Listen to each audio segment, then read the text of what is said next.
Olá, pessoal, tudo bem? Estamos aqui ao vivo em mais um programa Depois da Vírgula, né? Uma experiência nova.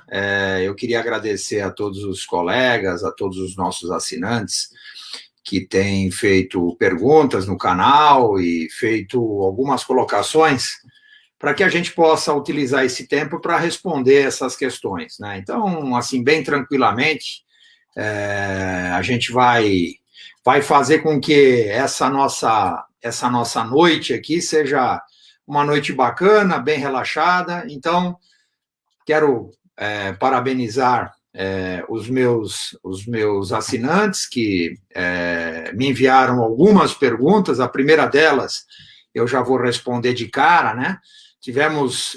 Eu procuro separar um grupo de perguntas para responder aos assinantes do canal, de forma que a gente não fique muito cansativo, né? É uma experiência nova, é um bate-papo relaxado, não tem aquele modelo de programa fechado que você pode fazer algum tipo de remasterização, fazer alguma edição em alguma fala. Aqui não, aqui a gente está tranquilo, está ao vivo. Então, quero agradecer a todos aqueles que me acompanham ao vivo no canal, né? É importante, nesse momento, a gente agradecer a todos os colegas também, professores que estão aqui no canal mandando saudações, abraços, né, ao professor Ignati, a professora Adélia, a professora Rebeca, o professor Kleber, muito obrigado pela presença.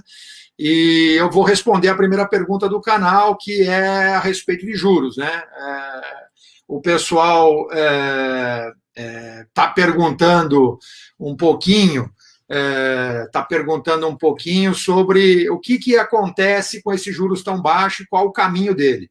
Então, veja, essa semana que passou, nós tivemos um evento importante aqui, um evento tradicional do setor financeiro, um banco, né, uma empresa do setor financeiro, que trouxe, durante a semana toda, vários convidados de todas as áreas, falando sobre hub social, falando sobre política econômica, falando sobre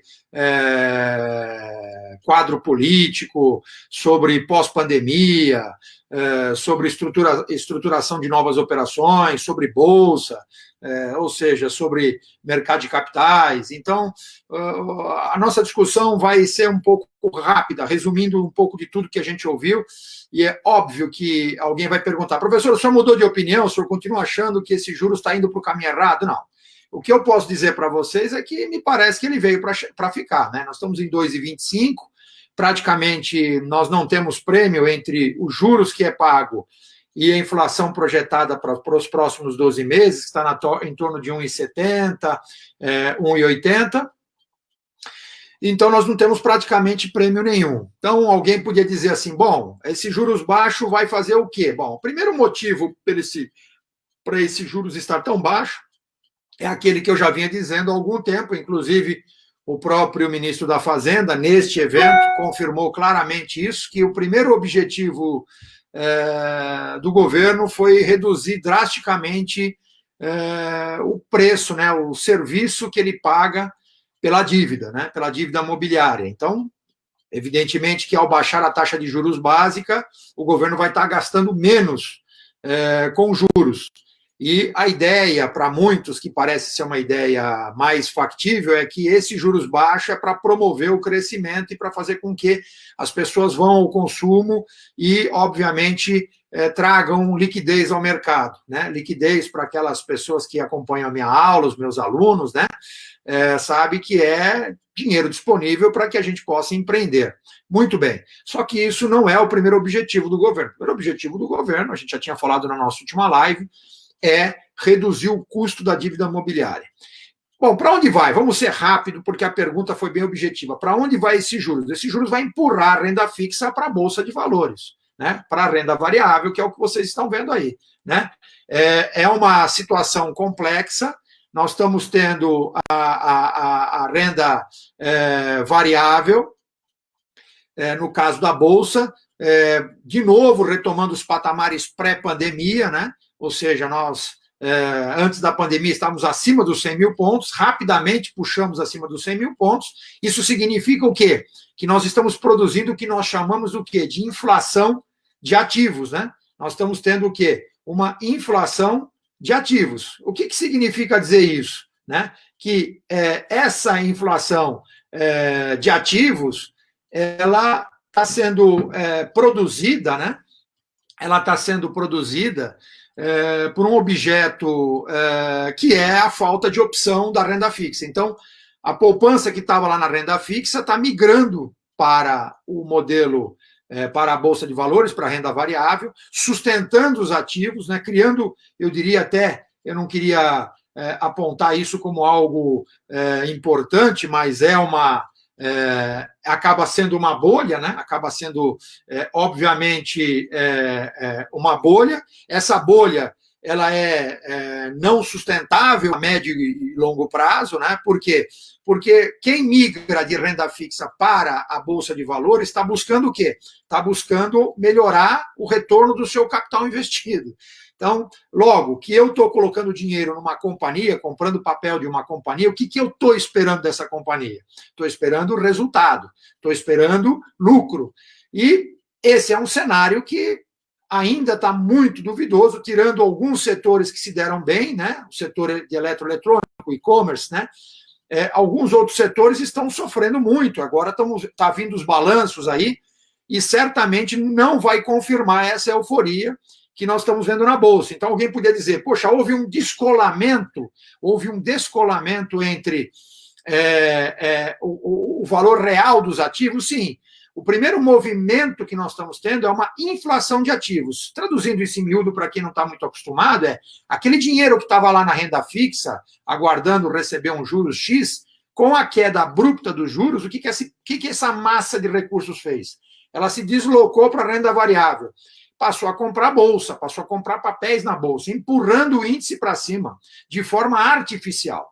Então, o que significa dizer? Se os resultados não vierem, não adiantou nada. Esse movimento inicial que está levando uma curva de alta acima de 100 mil pontos, vai ter uma correção, que eu não sei o tamanho dela, pode voltar aos 80, 90 mil pontos. Há quem diga que 90 mil pontos é uma linha de equilíbrio do Ibovespa, mas o fato é que ainda há um grande volume de recursos que está se deslocando em direção à Bolsa. O que a gente precisa lembrar é que esses recursos eles estão buscando uma melhor remuneração, porque eles saíram da renda fixa para isso. Então, eu queria responder, né, esse movimento. Então, para onde vai essa taxa de juros? A princípio, ela vai empurrar o poupador, aquele que estava na renda fixa, para a renda variável, empurrando o que está acontecendo, inflação de ativos. Um segundo movimento alternativo, e agora esquece um pouco os juros, é a inflação de bens. Mas a inflação de bens não é para qualquer tipo de bens, né? Essa inflação é um pouco mais perigosa, porque a inflação de bens vai levar o Banco Central, em algum momento lá na frente, a corrigir essa rota. Fazendo o quê? Elevando os juros, retirando aquela liquidez que ele deixou ir para o mercado, para evitar que a inflação tire o poder de compra da população menos favorecida, aquela que não tem condição de fazer poupança, aquela que recebe o salarinho dela, vai lá comprar no mercado. Esse sujeito ele não tem como se defender. Então, essa inflação de bens que eu estou citando é uma inflação de bens um pouco ainda específica, sobre bens principalmente de alto valor agregado, como, por exemplo, imóveis de alto padrão, carros de luxo. Por quê? Os consumidores que não foram para a Bolsa, ou que já estão posicionados na Bolsa, estão tirando o seu dinheiro, já que está havendo algumas oportunidades, pelo menos por enquanto, nesses bens e nesses imóveis, está buscando investir em imóveis, que é, na verdade, uma derivação da renda fixa para uma renda, para um bem imóvel, né? Não é uma renda variável como é a Bolsa. Se ele quisesse estar na área de imóvel, renda variável, ele teria que comprar fundos mobiliários, né? Fundos imobiliários. Então, ele teria que estar em fundos imobiliários, ok? Então, só para a gente lembrar, inflação de ativo, depois uma inflação de bens de alto valor agregado. E aí, quando esse efeito cascata começar a chegar na base da pirâmide, pode ser que a gente tenha alguma inflação de bens importante que possa movimentar a inflação. Eu, particularmente, não acredito. Essa é a segunda pergunta mais importante e que tem mais relevância no nosso canal, se eu acredito na volta da inflação. A curto prazo, não, porque nós temos uma grande massa de desempregados. Hoje, nós temos por volta de 35 milhões de brasileiros que estão com a sua renda interrompida. Esse é um número muito forte, né? Que estão sob efeito, obviamente, da renda, da ajuda, de algum processo, como, por exemplo, o auxílio pandemia, aí, né? O auxílio Covid, que o governo promoveu para aquele cidadão que está fora da formalidade, do emprego formal, né? Nós temos aí muita gente nessa condição, né? Como disse o próprio Paulo Guedes, o ministro, nós descobrimos 36 milhões que estavam escondidos aqui no Brasil. Na verdade, são pessoas que estão na informalidade, que não têm qualquer tipo de vínculo com renda formal. Então, isso significa dizer que esse grupo de pessoas ainda não tem capacidade de produzir uma inflação de bens. Lembrando que nos Estados Unidos, que não é uma base de comparação para nós, quando nós estamos dando R$600 por mês para essas pessoas que estão na informalidade, nos Estados Unidos eles estão pagando $600 por semana, que significa que nós vamos performar em um mês $2.400, que numa conta rápida passa de R$12 mil. Quer dizer, bem diferente. O que significa dizer que nós não teremos ali, em algum momento, um degrau muito grande para percorrer na busca da recuperação do produto interno bruto, que nós temos aqui. Hoje, um desenho preliminar, quer dizer, o 1º de abril, denotava aí que a queda do PIB estava na ordem de 9,8%, 9,6%, que significa dizer que se nós viéssemos crescendo no ritmo passado, nós tínhamos que demorar mais ou menos uns 10 anos para voltar a 2020. Ou seja, somente em 2030 nós voltaríamos em 2020. Mas isso é uma conta muito rápida e muito incorreta e imprecisa. Eu acredito, baseado inclusive nos colegas, nas projeções dos bancos, nas áreas técnicas das consultorias, nós estamos falando neste ano numa queda real do PIB em torno de 5,5% a 6%, que acho que vai ficar bem por aí. Mas o ano que vem nós podemos ter uma recuperação desse processo.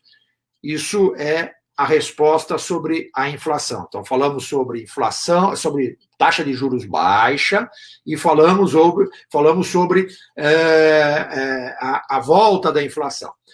Uma outra pergunta, e eu queria que vocês participassem, né? Estou aqui esperando perguntas de vocês, né? Se vocês quiserem participar, por favor, né? Perguntem, ela vai aparecer aqui no meu vídeo, como vocês estão vendo aqui, vai aparecer no meu vídeo aqui as perguntas que vocês vierem a fazer, né? Eu ainda estou me acostumando ainda com essa ferramenta, mas espero que a gente possa participar e responder. Eu tenho uma outra pergunta do meu canal, né? Que está um pouco fora dessa questão, está ligada à gestão de pessoas, né? A questão da educação. Poxa, professor, o que o senhor acha? Qual é a sua opinião, já que eu estou na área da educação, qual é a sua opinião sobre as aulas remotas?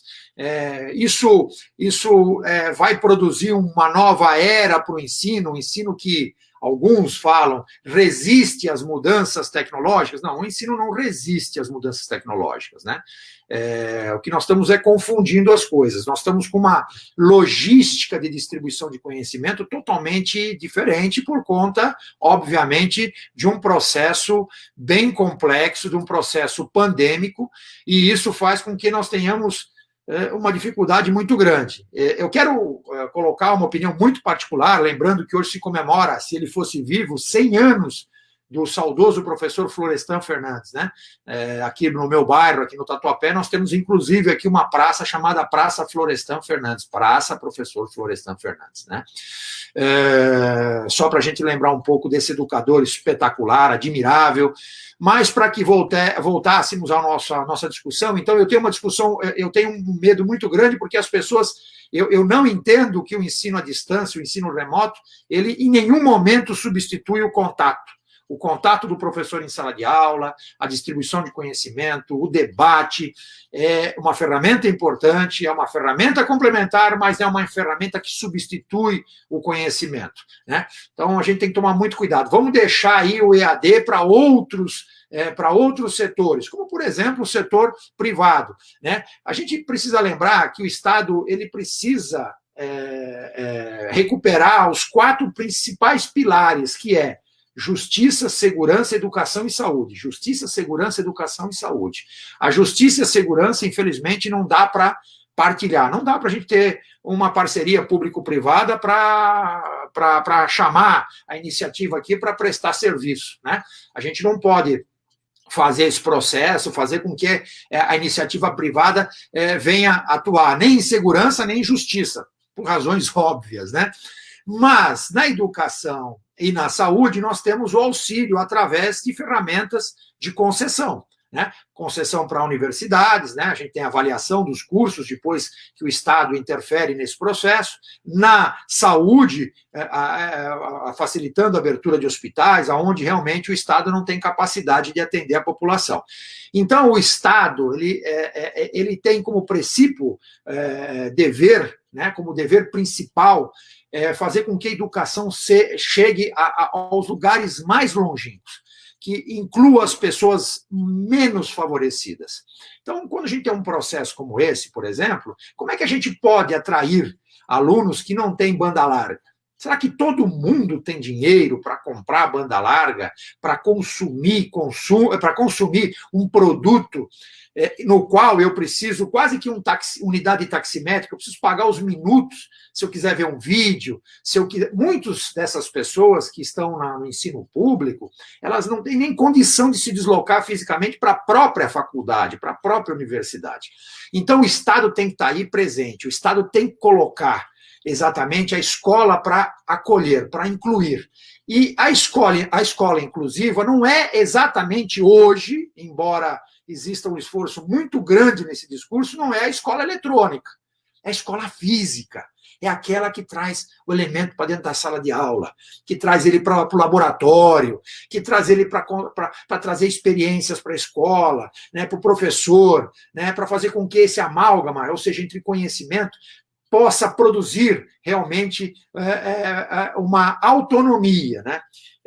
Eu vejo, e isso é um fato que a gente vai perceber, o pós-pandemia na classe social brasileira, ou seja, nós vamos ter aqui ainda nós não sentimos esse tremor, né, na pirâmide social brasileira. Nós vamos ter um tremor no pós-pandemia. Vai haver um tremor, quase que um tremor de terra, obviamente, no pós-pandemia. Famílias que perderam suas rendas e que tinham filhos na escola privada vão retirar seus filhos da escola privada. E vão para onde? Pessoal? Vão para a escola pública. Vai haver uma demanda, como já está acontecendo, uma demanda exagerada para a escola pública. Será que a escola pública, tão sucateada, tão esquecida, tão mal discutida no Fundeb, né? Será que ela vai conseguir cumprir um dos 4 pilares, que é de inclusão social? Será que ela vai conseguir fazer isso? Essa é a grande discussão da escola pública, né? Então, esse é o grande tremor que eu vejo na base da pirâmide, né? Ou seja, as famílias perdendo violentamente sua renda e retirando filhos da escola. E aquele jovem que tinha um sonho, que não conseguiu entrar na escola pública e estava pagando com o seu suor, estava muito, mas muito difícil pagar lá a prestação da sua universidade particular.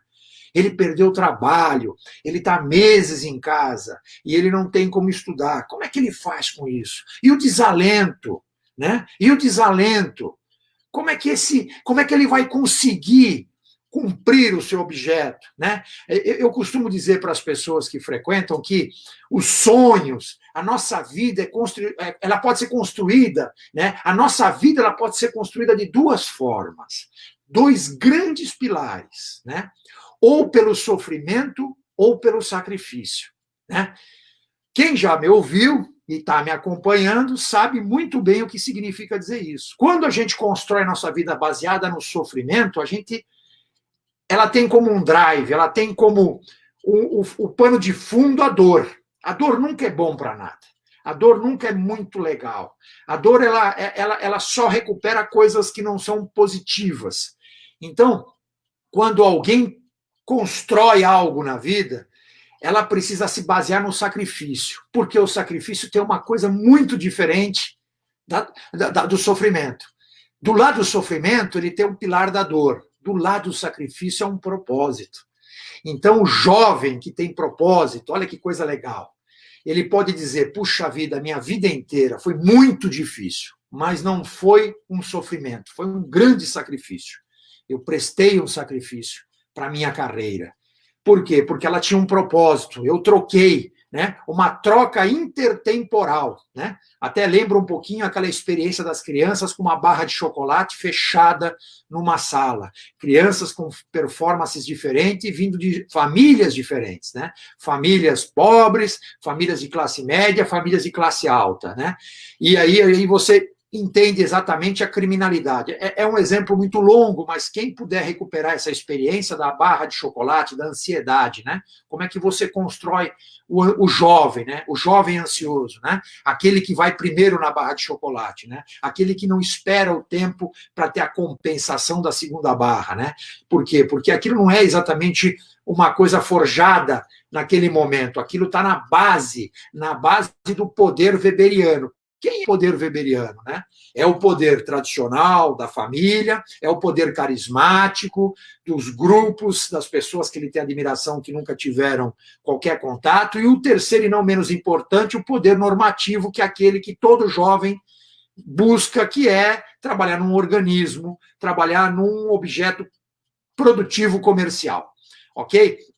Então, só para a gente falar um pouquinho sobre essa questão da escolarização, da escola pública, sobre o ensino à distância, veja que isso é uma discussão bastante complexa.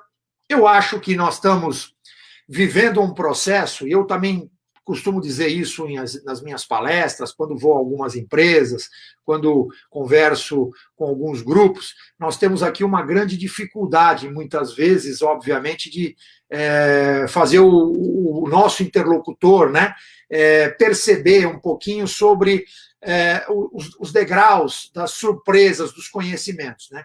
Então, nós temos dentro da nossa vida, também, como eu disse, sobre os dois grandes pilares, o pilar do sacrifício, né, baseado no sacrifício e baseado no sofrimento, nós também temos o contato com o conhecimento, né? Lembrando que o conhecimento, ele é o quê? Ele é a informação repetida e organizada. O conhecimento, ele é a informação repetida e organizada. Porque se você só recebe informação, vai ser sempre só informação. Então, dentro do objeto do conhecimento, né, que é a camada de cima da informação, ou seja, o que nós temos hoje, qual é a dinâmica do conhecimento? Primeiro, ela vem em forma do quê? Vem em forma de informação. Você recebe uma carga informacional muito grande. E aí você separa aquilo que é o seu propósito. Olha que legal. Nós estamos construindo aqui uma ideia legal que podia estar lá, na escola. E eu tenho certeza que vocês que estão me ouvindo já ouviram isso de algum colega professor, ou até os meus alunos ouviram isso na minha aula de ética. Então, nós temos um propósito. Então, dentro da construção do conhecimento, nós temos o quê? Uma zona de ignorância e uma zona de conhecimento. São dois degraus invertidos. A zona da ignorância é aquilo que você não sabe, mas talvez diga que sabe, por algum motivo ou por alguma ameaça que você sinta, para não perder um posto de trabalho. E a zona do conhecimento é aquilo que você consolida de forma racional, baseado o quê? Na coleta da informação, na busca racional da informação. Você não é atingido por um tsunami de informações, como nós somos diariamente. Né? Nós somos atingidos por milhares e milhares de informações diárias. Uma luz que se apaga, uma luz que se acende, um som aqui, um som ali, um cachorro que late, uma pessoa que grita, um lápis que cai, uma ferramenta, um outdoor. Somos bombardeados por ferramentas. O nosso cérebro processa tudo isso. E nós temos que organizar isso. E a gente chama isso de zona de conhecimento ou zona de produção de conhecimento. Por que eu estou falando um pouco sobre isso? para dar o quê? Um pouco de propósito para aqueles alunos que me perguntaram sobre essa questão do conhecimento. Então, quando eu falei sobre o conhecimento remoto, eu pensei fundamentalmente no propósito, eu pensei fundamentalmente na produção do conhecimento, ok? Então, muita gente que estava ali, que estava me perguntando, que estava, evidentemente, buscando esse saber, buscando entender o que estava acontecendo, ele queria saber, puxa vida, isso vai continuar? E se continuar, é uma novidade boa ou uma novidade ruim? Eu tenho um particular interesse sobre essa informação, por quê? Porque eu sempre fui contra, eu nunca gostei, eu sempre fiquei inseguro, né? Eu sempre fiquei inseguro em relação a essa questão remota, né? Eu sempre preferi o ambiente produtivo de sala de aula, ok? Eu estou vendo aqui que tem gente me perguntando, obviamente, né, sobre essa questão do comportamento pessoal, né, essa questão do que é ético, do que não é ético, e a gente volta a repetir um pouquinho das aulas de ética, né? O que é a ética? A ética é um comportamento coletivo e que exige um sacrifício pessoal. Então, a gente entrou num campo meio perigoso, discutindo exatamente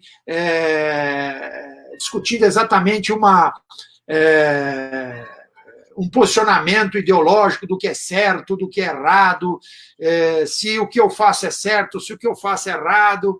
A gente precisa primeiro entender qual é a produção do conteúdo ético, né? Então, eu sempre comento com aqueles, você tem o antiético, mas você não tem ninguém aético. Você tem o antiético, você tem o ético e você não tem o aético.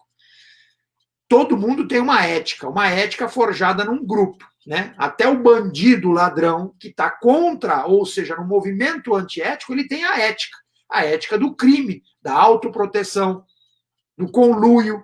Esse é um modelo ético para esse tipo de atividade, perfeito? Então, você não tem ninguém que não está provido de ética. Então, cuidado, a ética é algo coletivo. Então, a ética exige de você o quê? Exige de você um sacrifício, que você aprendeu hoje, que é baseado no propósito. Então, você tem que ter um propósito. A ética, o que ele é? É um senso comum, onde as pessoas deixam para trás suas convicções em prol de um objetivo comum.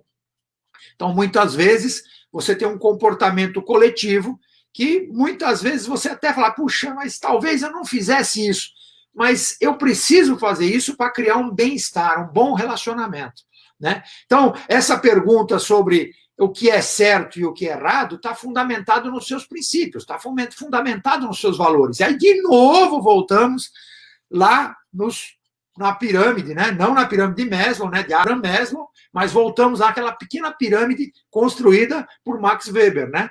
Que é tradicional, carismático e normativo, né? Ali ali que se concebe esse processo. Então, eu até gostaria, né, mais uma vez, de dar os parabéns, né, às pessoas que estão aqui no nosso evento. Eu ainda estou tendo um pouco de dificuldade de acompanhar vocês. Olha, que eu estou com o celular aqui, eu vejo algumas perguntas aqui, né? Eu vou ver se eu consigo aqui dentro da sala ao vivo aqui, vou ver se eu consigo achar as perguntas que vocês me fazem, né? Para que eu possa responder de forma mais rápida, né? Então, quero agradecer a Rosana, a Graziela, a Rose, que nos acompanha aqui ao vivo, o Paulo Stramaro, né? Tem bastante gente nos acompanhando, a Carolina, né? Tem muita gente nos acompanhando aqui, o Mosken, né?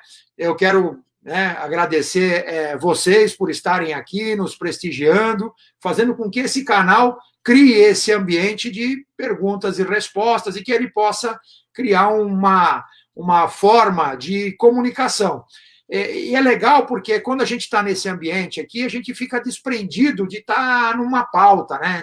Quando a gente grava um programa, a gente pega uma pauta. Então, a gente fala sobre, por exemplo, reforma tributária, que é outra pergunta que está pipocando aqui. Professor, o que você acha? Vai voltar a CPMF ou não? Não, CPMF não vai voltar.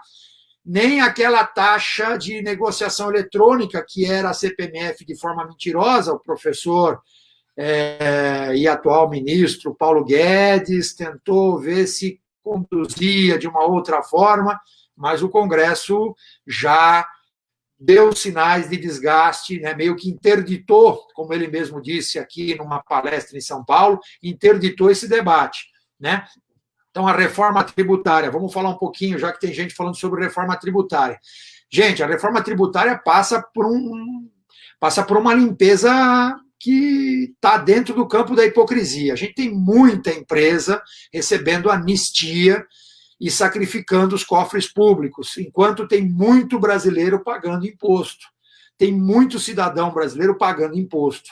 Quer dizer, quando tem muito, eu quero dizer, tem muito cidadão que não tem capacidade de pagar imposto pagando imposto. A gente vai lembrar um pouquinho sobre essa questão da capacidade. Dentro da lógica da construção do tributo, a gente tem dois caminhos naturais: os impostos regressivos ou recessivos e os impostos progressivos ou equitativos. Os impostos progressivos e equitativos são aqueles que respeitam a capacidade de contribuição do contribuinte, que seriam exatamente quais são esses impostos? São os impostos sobre bens e os impostos sobre a renda. Bens e sobre renda. Quem tem mais, paga mais. Quem tem menos, paga menos. Quais são os impostos que são regressivos? São os impostos de intermediação comercial. ICMS, ISS, né, Imposto sobre Serviço, né, IPI, embora esteja lá, você está pagando. Quando você paga o ICMS, quando você vai comprar qualquer bem, você está pagando um imposto que ninguém perguntou se você tem capacidade ou não de contribuir. Esse imposto ele é recessivo. Esse imposto retira a renda de quem não tem capacidade de pagar. Então vamos imaginar um celular que vale a R$2.000. Um cara com uma renda de 10 mil vai pagar o mesmo imposto sobre esse celular de R$2.000 do que um cara que recebe R$3.000. Um pouco mais de um terço desse valor. Você acha justo isso? Então, se você não acha justo, você está correto. Esse imposto a gente chama de imposto regressivo. Então, para a gente não ficar nesse mimimi, tentar responder as perguntas aqui sobre reforma tributária, antes de a gente falar sobre reforma tributária, a gente precisa acabar com a cafarra das anistias das empresas que não pagam. Começando até por clubes de futebol. Né? Aqui nesse país, clube de futebol não paga imposto. Né? O cara constrói estádio, o cara se endivida com um elenco de clube, ele vai lá e faz um acordo com a Receita. Existe o governo pondo a mão na cabeça de clubes de futebol que tem um cliente ruim. O clube de futebol ele tem um cliente ruim. Quem é o cliente ruim do clube de futebol? É o torcedor fanático, é aquele que compra produto pirata, é aquele que depreda transporte público, é aquele que atia fogo em dependências do clube, é aquele que não consegue comprar ingresso para assistir um jogo de futebol sem que o clube ajude ele a estar lá dentro. Então, essa é uma situação, por exemplo, já que a gente sempre futeboliza tudo, já que a gente faz o nós contra eles, né?